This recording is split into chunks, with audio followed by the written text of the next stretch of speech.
خلیفہ ہارون الرشید کی ایک لونڈی تھی جو نہایت ہی کالی کلوٹی اور بدصورت تھی۔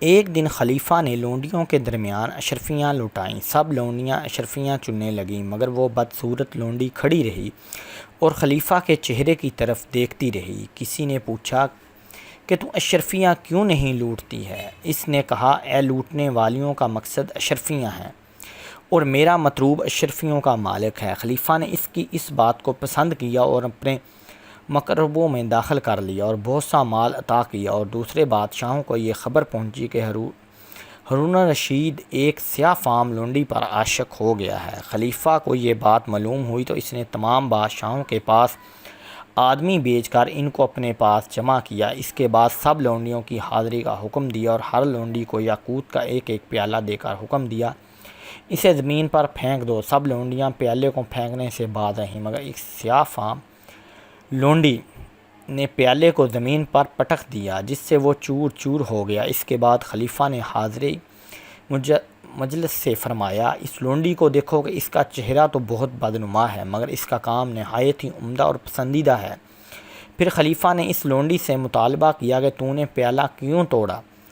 اس نے دست بدست عرض کیا، حضور نے مجھے اس کے توڑنے کا حکم دیا، پس میں نے دیکھا کہ اس کے توڑنے میں خلیفہ کے خزانے میں کمی ہوگی اور اس کے نہ توڑنے میں خلیفہ کے حکم میں نقصان ہوگا، اور خزانہ میں نقصان واقع ہونا بہتر ہے، اس لیے کہ اس صورت میں کہ خلیفہ کے حکم کی حرمت اور توقیر باقی رہتی ہے۔ دوسرے میں نے دیکھا کہ پیالہ کے توڑنے میں لوگ مجھے مجنونہ کہیں گے اور نہ توڑنے میں نافرمان کہلاؤں گی، اور مجھے مجنونہ کہلانا جانا نافرمان لقب پانے سے زیادہ محبوب ہے۔ سب بادشاہوں نے لونڈی کے اس فعل پر تحسین و آفرین کی اور خلیفہ کو اس کی محبت میں معذور رکھا۔ حضرت سیدنا ابراہیم اجری کبیر رحمۃ اللہ علیہ نے فرمایا، سردیوں کے دن تھے، میں مسجد کے دروازے کے قریب بیٹھا ہوا تھا کہ میرے قریب سے ایک شخص گزرا جس نے 2 گڈریاں اوڑھ رکھی تھیں۔ میرے دل میں یہ بات آئی کہ شاید یہ ان میں سے ہے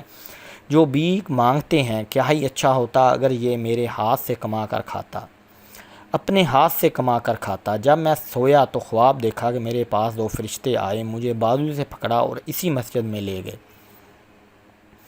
میں نے دیکھا کہ قریب ہی ایک شخص 2 گٹریاں اوڑھے سو رہا ہے۔ جب اس کے چہرے سے گٹری ہٹائی گئی تو میں حیران رہ گیا کہ یہ وہی شخص ہے جو میرے قریب سے گزرا تھا۔ تو فرشتوں نے مجھ سے کہا، اس کا گوشت کھاؤ۔ میں نے کہا، میں نے تو اس کی غیبت نہیں کی۔ کہا، کیوں نہیں؟ تیرے نفس نے اس کی غیبت کی اور تو نے اس کو حقیر جانا اور اس سے ناخوش ہوا۔ حضرت سیدنا ابراہیم اجری رحمۃ اللہ علیہ فرماتے ہیں کہ پھر میری آنکھ کھل گئی، خوف کی وجہ سے مجھ پہ لرزہ طاری ہو گیا۔ میں مسلسل 3 دن اسی مسجد کے دروازے پر بیٹھا رہا، صرف فرض نماز کے لیے وہاں سے اٹھتا۔ میں دعا کرتا رہا کہ مجھے وہ شخص دوبارہ نظر آ جائے تاکہ میں اس سے معافی مانگ سکوں۔ 1 ماہ بعد وہ پراسرار شخص اس حال میں نظر آیا کہ اس کے جسم پر 2 گڈریاں تھیں۔ میں فوراً اس کی طرف لپکا، مجھے دیکھ کر وہ تیز تیز چلنے لگا۔ میں بھی اس کے پیچھے ہو لیا۔ جب مجھے محسوس ہوا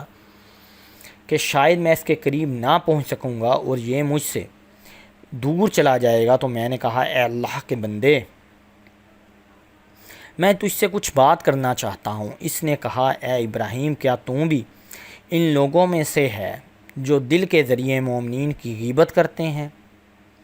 حضرت سیدنا ابراہیمی کبیر رحمۃ اللہ علیہ فرماتے ہیں کہ اس کی بات سن کر میں بے ہوش ہو کے گر پڑا۔ حضرت جب افاقہ ہوا تو وہ شخص میرے سرہانے کھڑا تھا۔ اس نے کہا، کیا دوبارہ ایسا کرو گے؟ میں نے کہا، نہیں، اب کبھی بھی ایسا نہیں کروں گا۔ پھر وہ پراسرار شخص میری نظروں سے اوجھل ہو گیا اور دوبارہ کبھی نظر نہیں آیا۔ سبحان اللہ، سبحان اللہ۔